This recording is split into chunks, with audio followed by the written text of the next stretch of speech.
Ahoy, peace and blessings. Today we're talking about the sacral chakra. The sacral chakra location is between the root chakra, which is at the perineum, and the solar plexus chakra, which is at the belly button. So right in the middle, that area right there, the sacral chakra is all about how you perceive pleasure. One of the main differences between men and women is how we perceive pleasure. And a lot of people on the internet talk about this as like the sex chakra, but all chakras really are sex chakras. There's people who are attracted to your empathy. There's people who are attracted to your intuition.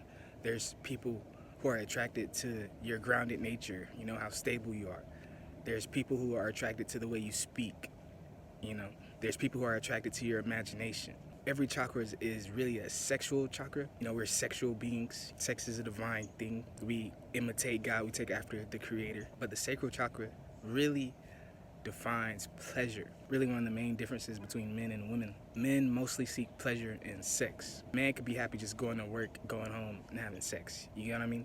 Because generally speaking, we have just like a very basic understanding of pleasure in general. Most men. I'm not speaking for everyone, but most men, instinctually, evolutionary, that's just how we think. Eat, have a place to stay.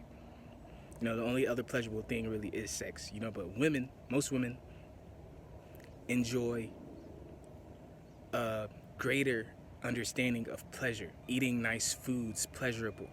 Getting your hair done, getting your nails done. All these things are pleasurable. Going on vacations, you know what I mean? Buying things for the house. All these different things is pleasurable. Men have to understand that, it's not just about sex and intercourse. It's really just about pleasure. Having a life that's filled with pleasure. But a lot of people on the internet will talk about how the chakras are in your subtle bodies. My teaching is you don't have a subtle body. Okay, you have one body, you have a God body. You don't have subtle bodies. You can have subtle bodies. You can create subtle bodies. But there's nothing subtle about being the son of God. There's nothing subtle about being the daughter of God. A lot of people just want to attack you guys with like demons and things of that nature. It's like, oh, I'm already protecting my real body. I'm trying to get closer to the body of Christ. Now they're telling me all these subtle bodies. Like, you don't have subtle bodies. You get what I mean? There's really no point in having a subtle body, when you have all open chakras. There's nothing subtle about having divine intuition. There's nothing subtle about seeing the future. There's nothing subtle about fearing nothing but God. There's nothing subtle about that. There's nothing subtle about speaking with your heart. There's nothing subtle about overcoming all of your weaknesses. All the work you put into these things, all the time you spend working on yourself, there's nothing subtle about this. Having an unending source of creativity, always being in a good mood, you know what I mean? Having an unbreakable connection with God, there's nothing subtle about that. There's nothing subtle about having God on your left side and having Jesus on your right side. There's nothing subtle about that at all. You can destroy your subtle bodies. There's no point. We're strong people.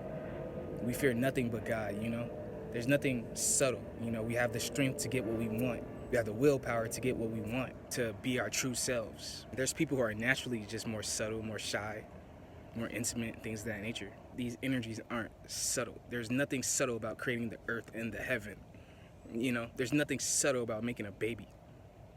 There's nothing subtle about expressing yourself, expressing your heart. You're speaking with your heart. At least as a man. Again, I'm a man. Take this as a man's perspective. That's all I will ever be. But I do believe in all my videos, my main point will stand. There might be lesser points that I could be wrong about. A lot of fake gurus and fake teachers on here act like they're 100% right 100% of the time. I am not 100% right 100% of the time. But I guarantee you I am right about 99% of the time. Sometimes I'll catch my own self like, I said that, but the message is still there. I hope you understand the greater message. The definition of subtle is to be so delicate or precise as to be difficult to analyze or describe. There's nothing difficult to analyze or describe about us. You get what I mean? We're sons and daughters of God. That's it. That's not subtle. That's very true. That's on point. That's a fact. You get what I mean? We're men and women. We're not snakes. We're not demons. We're not hiding in the shadows trying to be subtle, trying to be sneaky, trying to be precise. You get what I mean? In these videos, I'm not being 100% precise is what I'm trying to tell you. I'm giving you the main message. The main message is true. But there's nothing subtle about me. You get what I mean? Look how I look. Look how we look. You get what I mean? There's nothing subtle about me. I don't even want to pretend that I'm subtle. And I would take care of a subtle body. Oh, I'm so zen. My little chakras, so subtle. Like, no. I have the opposite of that. You get what I'm saying? I have strong bodies. I have God bodies. You know what I'm saying? I got bodies filled with willpower, filled with knowledge, filled with love. There's nothing subtle about love. You ever love someone and was subtle about it? You know? You're going to be destroying yourself trying to be...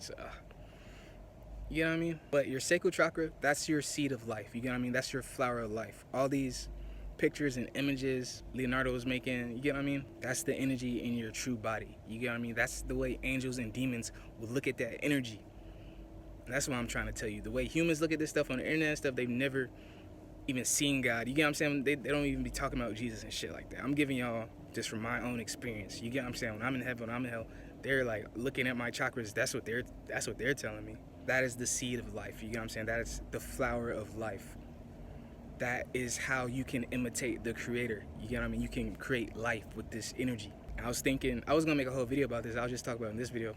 I be having so much to talk about. I only be making one video a day sometimes, you know what I'm saying? Every 2 days or something. But just talking about this energy, this sexual energy, you know, I was thinking about what should a baby's first words be? You know, that's a very deep philosophy I want to give you guys. What should a baby's first words be? Not what was your baby's first words, you know what I'm saying? But perfect world, what would a baby's first words be? You know, this is where I disagree with the Bible, you know what I'm saying? Or just have my little arguments with God and stuff like that. You know, in the Bible they say we were born in sin. And I feel like we should be born in ecstasy, you know what I'm saying? We should be born in a pleasurable world. We should be born in a beautiful, loving world, you get what I'm saying? We should be born in a warm, welcoming, a golden world. It's really more of a white color to me. And that's easy to see if you think about this energy. You know what I'm saying? It's a white color. They're always lying to you guys. But, you know, I'm looking on the internet like baby's first words, you know what I'm saying? I Googled it or whatever.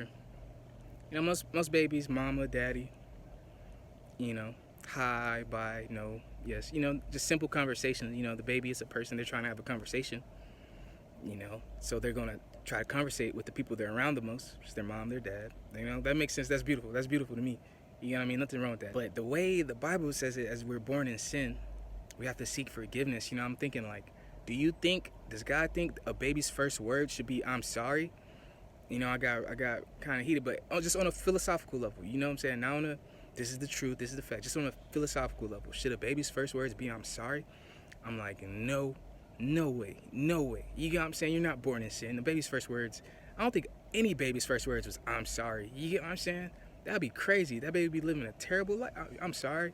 You get what I'm saying? Nothing wrong with that. That'd be cool. That's just a whole different level. Like that baby's on a whole different level. You get what I'm saying? But I figured just in 24 hours, you know what I'm saying? I was thinking about this yesterday. The most beautiful first words to me, in my perspective, you get what I'm saying, would be wow. You know what I'm saying? If a baby's first words is wow, then you know what I'm saying? I don't know. I just like, it just like, philosophically, it just pleases me. You get what I'm saying? Philosophy pleases me, you know what I'm saying? We're talking about pleasure centers. This is really just philosophy, you know what I'm saying?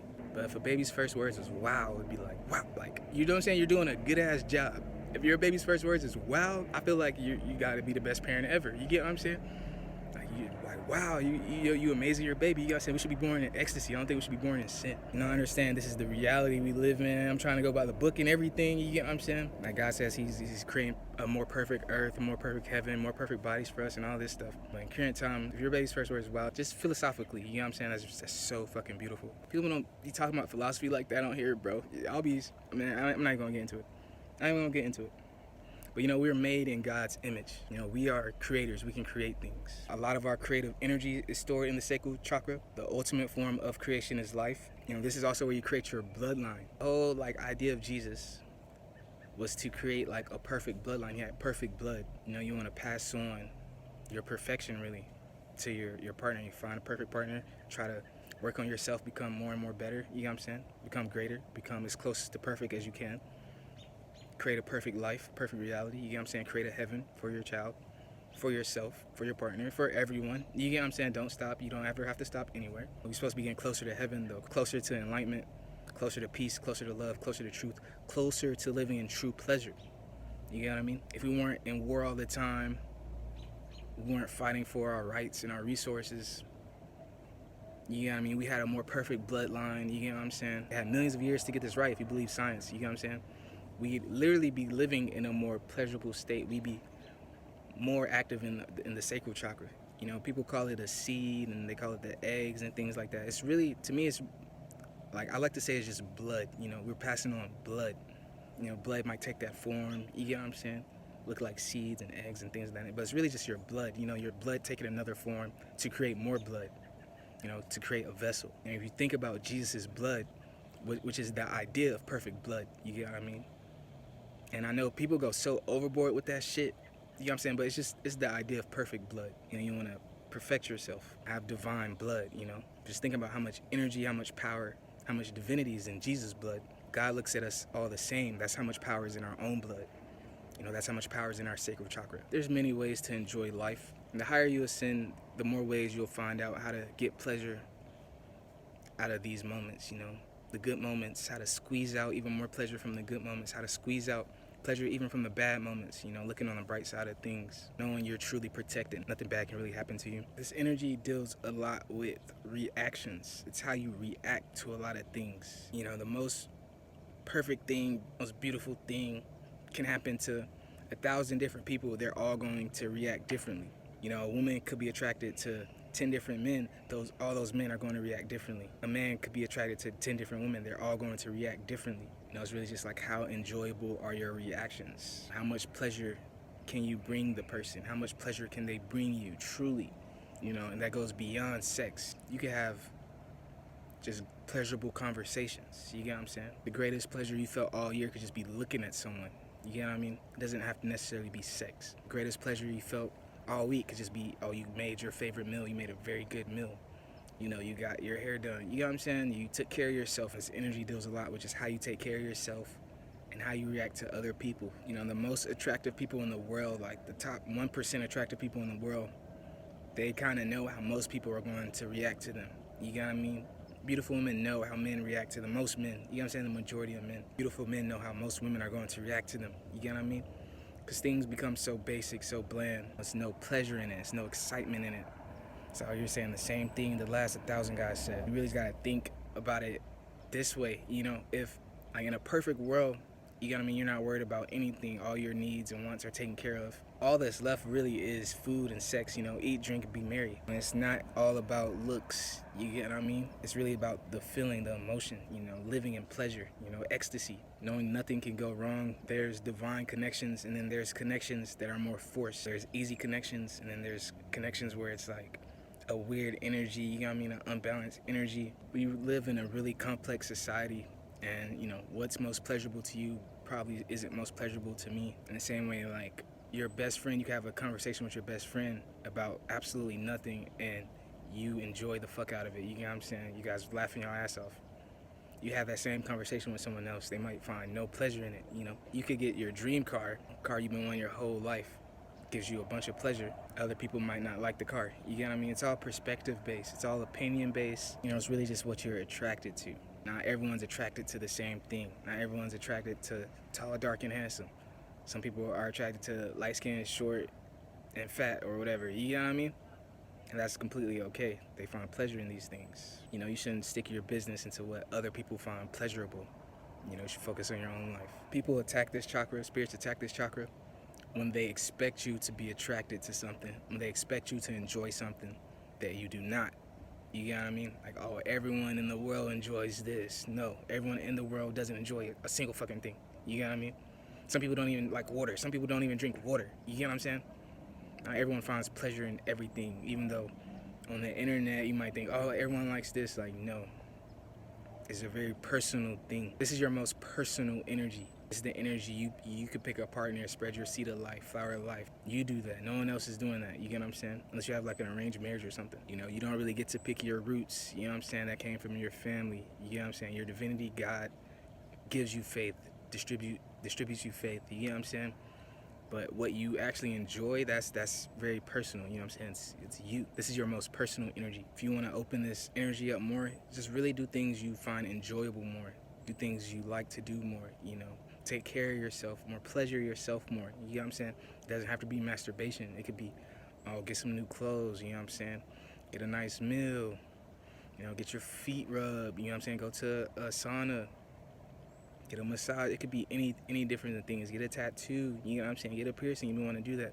Things that will bring you pleasure, personal pleasure. If you don't have a partner, you're not having sex like that. You don't want to have sex with the potential partners you do have. You know, you can still take yourself out on dates. You know what I'm saying? The same things you would do with a partner. You know what I'm saying? Your dream girl. You know what I'm saying? Your wife, your husband, your dream man. You can do those things by yourself and still find pleasure in those things. But if you are in a relationship and the sexual energy is getting old, you guys have to find new ways to pleasure yourself. You know, it's okay to take a break from sex. You get what I'm saying? You guys not making a child. You know, find new ways to pleasure yourself. You know, do something you always wanted to do. Go somewhere you always wanted to be. You know, eat something you always wanted to do. You know what I'm saying? Do something new. You know, that shouldn't be the only ways you guys pleasure yourself, in my opinion. You know what I'm saying? If that works for you, that works for you. You know what I'm saying? You guys can always find new ways to pleasure yourself. Okay, it would be wrong to talk about sexual energy and not give you the biblical perspective of it. You know what I'm saying? I'm trying to go by the book, you know. If you want to read the whole thing, it's 1 Corinthians 7. Those are words from Paul. Paul wrote about, from my own research, about 70-80% of the Bible. You get what I'm saying? Most of that is from Paul. You know, Paul's our brother. You get what I'm saying? Like, I'm your brother. You get what I'm saying? You don't got to listen to me. I'm giving you advice as a brother. You get what I'm saying? Like, you're my brother. You're my sister. I'm telling you. You get what I'm saying? What I think you should really do. You get what I'm saying? You don't have to listen to me. I'm not your father, but this is just from my own experience. You get what I'm saying? 1 Corinthians 7, like a portion of it, you know, if they cannot control themselves, they should marry. For it's better to marry than burn with passion. You know, Paul thinks the unmarried, the widows, should stay unmarried so they can devote all their time to God. You know, if you marry, you start devoting your time to your partner. You know, you probably give half your time to your partner, half your time to God. You get what I'm saying? And Paul's just stating, you know, the world is fleeting. We're only here for about 100 years. You get what I'm saying? We're with God for eternities. But if it's in your nature, it's in your blood to be burning with passion, you're craving a partner, you're craving intimacy, you're craving pleasure, you're craving children, you get what I'm saying? You're craving that bond. It is better to marry than to live that way and pretend you're not. Pretend like you don't have like the hugest heart in the world, you know what I'm saying? Pretend like you wouldn't, you know, be a good father, a good lover, a good husband, a good friend, you know what I'm saying? Good wife. You know what I mean? So literally, if you're not burning with passion, then you should, from Paul's words, you should stay unmarried. You get what I'm saying? Life is short. You're going to be devoting your time, your money, your energy into something that might not even last. And again, a lot of times we force those things, you know what I'm saying? It doesn't be a divine connection. But if you really have that fire in you, you get what I'm saying? Go find a partner. You know what I'm saying? There's nothing wrong with that. Peace and blessings. Don't forget to like and subscribe. Till next time. Love y'all.